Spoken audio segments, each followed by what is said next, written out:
I'm starving too. You know something? I want me a piece of cheesecake. From, you know where to get the cheesecake spot is at? Yeah. Yeah, and y'all can walk from here, get the cheesecake, see the city, enjoy the sights, would you? Show them around. Plenty of rappers ain't rocking with Diddy now, but one MC has been on him since the 90s and never blinked. Eminem. He's been tossing shots from day one, straight from the mixtape trenches to the studio smoke. On that early joint, he went wild. When he raid original Bad Boy on the case cover, your face came into place, blowed and sprayed Puffy with mace. That bar had the whole scene gasping. Back then, M was just breaking in, hungry and sharp, trying to stamp his name, while Diddy was already a giant with the city on lock. Diddy wasn't just in the booth dropping hits. His Bad Boy machine had the whole East Coast moving, and nobody wanted issues with that camp. The power balance was real, but M kept pressing. But M never played shy. He pushed it every time. He really spiked when the Slim Shady EP hit in '97, and by the Marshall Mathers LP in 2000, he was everywhere. Loud, wild, and charting heavy.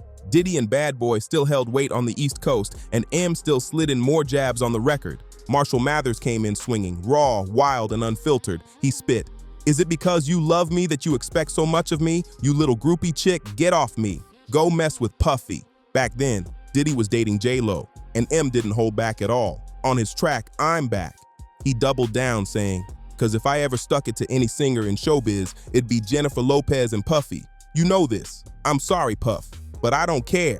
That was straight fire and pure chaos on wax. M pushed it even further with one of the wildest lines of his career. No filter, no chill, just full Slim Shady mode. And guess what? Diddy never fired back. Not a word. Maybe because M was going off the rails at that time, showing he wasn't scared of nobody and was fully ready for drama if it came his way. The tension between them was thick, but Diddy stayed quiet, probably watching from the sidelines. That same year, while the Marshall Mathers LP was taking over the charts, things got even crazier. M allegedly saw a guy named John Guerra kissing his ex-wife, Kim. Guerra worked as a bouncer at a club called Hot Rocks, and rumor was he might have been armed, but that didn't stop M. He reportedly ran up on him, pulled out a gun, and pistol whipped him right there. Guerra later sued M and walked away with 100 grand. What a wild chapter in M's life. M later said he only punched John Guerra, but the story didn't die there. On his track Sing for the Moment, he called Guerra out hard for twisting the truth. He rapped, "It's all political. If my music is literal and I'm a criminal, how can I raise a little girl? I couldn't. I wouldn't be fit to. You're full of it too, Guerra." That was a fist that hit you. That bar hit like a legal statement mixed with pure fury. And here's where things get deep. Many think Diddy never clapped back at M because M might have known too much. Some people even say M peeped Diddy's strange side long before the public did. Years later, when Diddy got exposed for his wild freak-off parties, fans started connecting the dots, thinking M had been hinting at that mess since the 90s. On his track I'm Shady, M dropped suspicious lines that made folks raise eyebrows, spiked the punch at the party and drank, pop shaved my armpits and wore a tank top. Bad boy, I told you that I can't stop. That sounded like he was mocking Diddy's crew straight to their faces. Then he flipped it with, "You gotta make them feel you. So everybody buy my stuff or I'm gonna come and get you."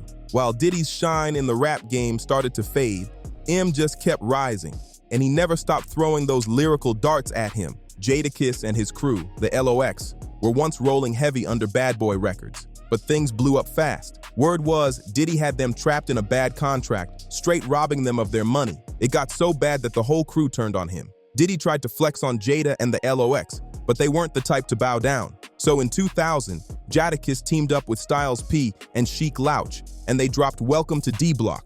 And that track was pure venom. They rapped, "Welcome to D-Block, the mighty, mighty D-Block, the place in New York City where Diddy won't even walk." That line hit like a punch to the chest. Everyone knew exactly who they were aiming at. It was obvious M had zero respect for Diddy either, and things got even more surprising the next year. Somehow, fate and the industry money game had them both on the same project. Diddy was milking Biggie's legacy for every dollar he could, so in 2005, he dropped a Biggie tribute album, and guess who showed up on one of the tracks? Eminem. Fans couldn't believe it when they heard both of them on the same record after all that tension. But for M, it wasn't about Diddy, it was about Biggie. He's always been vocal about his respect for the legend.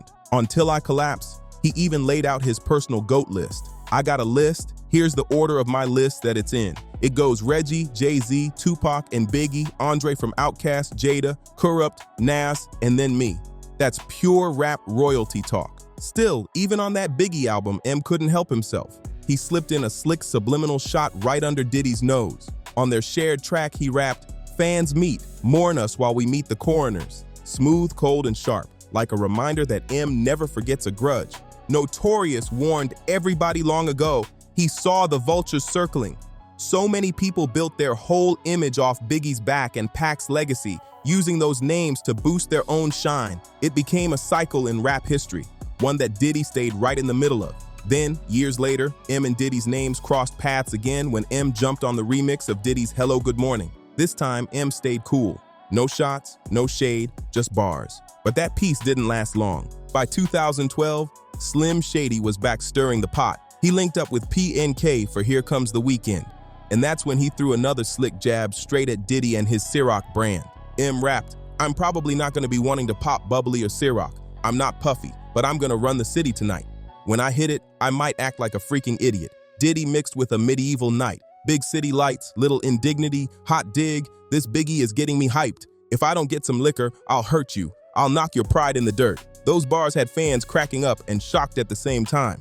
M really brought Diddy's name back into the mix without hesitation. After that, things went quiet between them for a while.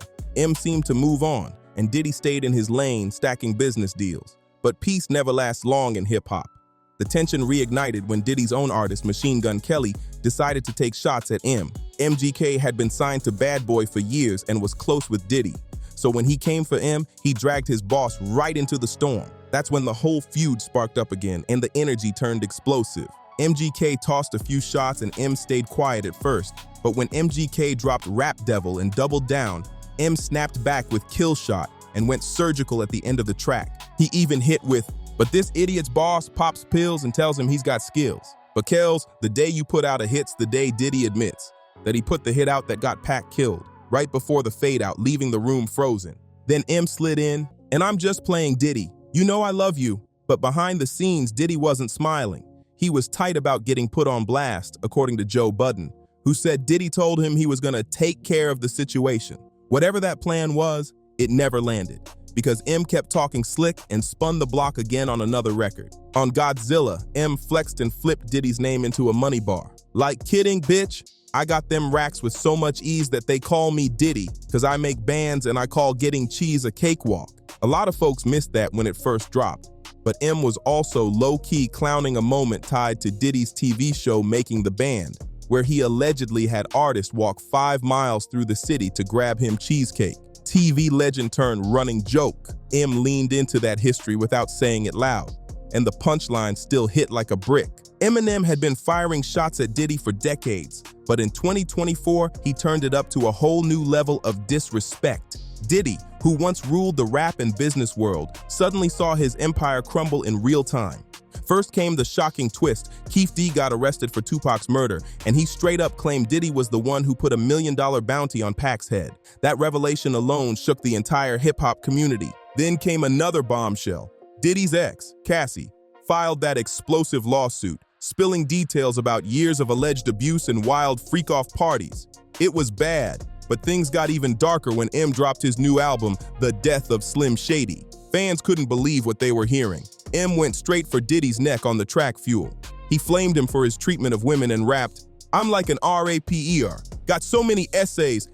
Wait, didn't he just spell rapper and leave out a P, Diddy?" That line hit like a grenade. Clever, savage, and impossible to ignore. But M didn't stop there. He kept swinging with another track where he called Diddy out for allegedly being tied to the deaths of both Biggie and Pac, spitting, "R.I.P., rest in peace, Biggie and Pac. Both of y'all should be living, but I ain't trying to beef with him, cause he might put a hit on me like Keith D. Get him. And that's the only way you're gonna be killing me. Ain't gonna be on no beat, silly." And just when fans thought he was done, M hit again on the track Antichrist, calling Diddy out for allegedly putting hands on Cassie. It was one of the boldest moments in modern rap. M didn't just throw shade, he lit a fire right under Diddy's legacy. M just kept pushing the limit. He wasn't holding back anymore. On one track, he threw another wild jab, spitting, "Next idiot asked me is getting his ass beat worse than Diddy did Cassie." The line had the internet going crazy. Then he added an even wilder image, mocking the scandal everyone had been whispering about. Too wild for radio, but vintage Slim Shady energy. It was the kind of reckless bar only M could drop and still have people laughing and gasping at the same time. But M didn't stop there. He jumped back on a remix and flamed Diddy again. This time he went deep, tying it back to the history of hip-hop itself. He rapped, "The notorious B.I.G's death was the domino effect of Tupac's murder, like facial tissue.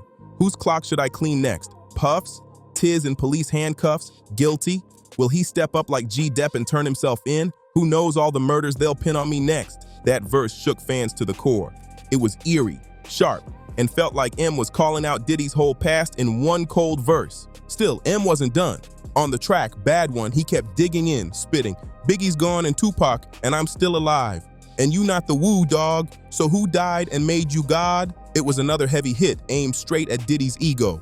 And as all that music dropped, real-life drama started circling Diddy too. Some of his old associates were being pulled into his growing legal mess. One name that came up was Aaron Hall, an R&B singer who'd been close to Diddy back in the day. A woman named Liza Gardner filed a lawsuit claiming she was assaulted by Diddy in Aaron Hall's apartment. The walls were closing in, and M's lyrics started sounding less like disses and more like prophecies. M didn't hold back. He dragged both Diddy and Aaron Hall in one slick bar, rapping, "This is subterfuge just to screw with you. And yeah, this much is true. This sounds like something that Puff would do at a party with Aaron Hall, 'cause I just love to mess with you." The timing was wild because while those lyrics hit, Diddy was already deep under police investigation. Then came one of the craziest twists of all. Reports claimed Diddy had allegedly blown up Kid Cudi's car because Cudi was hooking up with Cassie.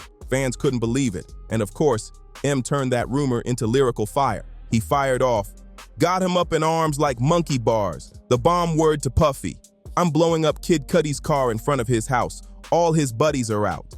That line had the internet exploding. M was fearless, spitting on tabloid headlines and turning real-life scandals into verses that burned. By that point, Diddy's legal mess had gone from bad to worse, and word was he was locked up. But M didn't just stop at him. There was another legend he'd never been scared of either, Suge Knight. Back in the day, Suge was the most feared man in hip-hop, known for intimidation, violence, and wild power plays. People whispered that he'd allegedly put a price on Biggie's head after Pac's death, but M never backed down from the man everyone else feared. Suge had long-standing beef with Dr. Dre after Dre walked away from death row to build his Aftermath empire, and M was right there riding for Dre since day one. Then, when 50 Cent came into the picture, all three of them, Dre, M, and Fifth, became an unstoppable force that Suge couldn't shake. M proved over and over that no matter how dangerous someone's rep was, he was never afraid to say their name on a record. 50 Cent was blowing up and taking over the charts, but Suge Knight wasn't feeling it. Since 50 was signed under Dr. Dre, Suge decided he had to check him just to show power. So while 50 was filming the In Da Club music video, Suge rolled up to the set deep, with a crew of goons behind him. Tony Yayo later said the whole scene turned chaotic. People were running everywhere, yelling that Suge was outside, ready to stir trouble. Like, so we in the video, all you heard was, "Suge is coming!" I swear to God. Cameras are falling, dancers are running, lights. Shit is niggas. Everybody's running, "Suge is coming!" But guess who didn't run? Eminem. He walked straight out, ready for whatever. M wasn't scared, not even of Suge's rep. Everyone knew Suge was the last person you wanted problems with. But M was standing tall, calm, and ready for smoke. That move earned M even more respect in the game. He proved he didn't just talk tough on records, he backed it up in real life too. After that incident, M went to the booth and dropped a Suge diss track called Smack You, where he rapped, "I'm holding Suge responsible for the deaths of the two greatest rappers to ever grace the face of this planet. If only the late, great Mr. Christopher Wallace could talk, he could tell you himself." Even though the track never officially dropped, when it leaked in 2025, it set the internet on fire. Fans were stunned all over again. M had never been afraid to call out giants like Suge or Diddy, and he proved it every single time he touched the mic. If you enjoyed this deep dive into the wildest rap beefs ever, make sure to like, subscribe, share, and drop a comment about who you think M's boldest diss was aimed at.